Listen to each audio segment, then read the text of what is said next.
গাছ লাগান, প্রাণ বাঁচান। একটি গাছ, একটি জীবন। একটি গাছ, একটি জীবন। পরিবেশ মুক্ত রাখতে গাছ বাঁচানো দরকার। আমরা প্রতিজ্ঞা করছি, আমরা সকলে বাড়িতে গাছ লাগাবো।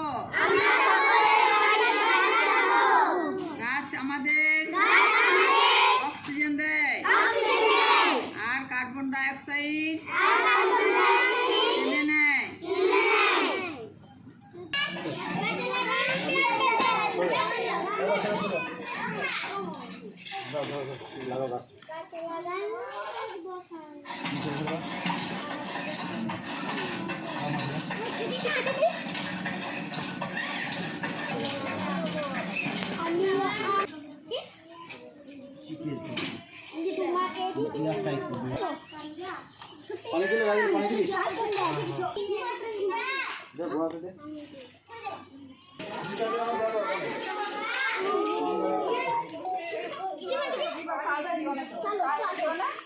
Yeah.